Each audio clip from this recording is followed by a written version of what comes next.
د بلخ ولایت د شهیدانو او معلولینو چارو ریاست د دغه ولایت د والي په لارښوونه د یوې ګډې کمیټې په جوړولو سره 1200 بېوزله کورنیو ته د خوراکي توکو د ویش پروسه پیل کړه. د دغه ادارې د رئیس په وینا په دې مرسته کې 8 قلمه خوراکي توکي شامل دي چې د یادو مرستو یوه برخه د ازبکستان هیواد لخوا او پاتې نورې د پانګوالو او د اسلامي امارت د چارواکو لخوا ترسره شوه.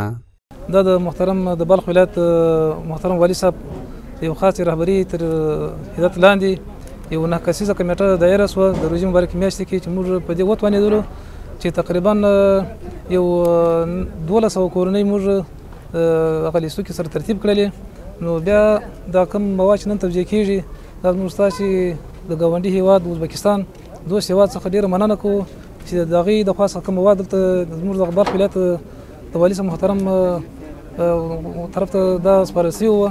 نو هغه مواد نن موږ توزیع کوو دغه 1200 کورنۍ ته.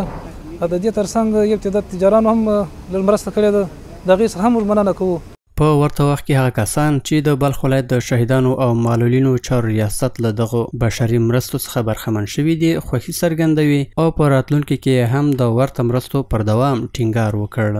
بسیار خوب است، بسیار در مردم کمک است. ماه مبارک رمضان است، در عید است، مردم ها ضعیف است، کاروبار و کم نیست. بسیار کمک بسیار در مردم بسیار خوب است، غنیمت است. دیگه میخوایم که همیشه باید در طرف غریبان نظر شما باشه و کم و کاسی مردم مد نظر بگیرین و دائم همین رقم مردم درماند است، کمک برسه، خیلی خوش میشه.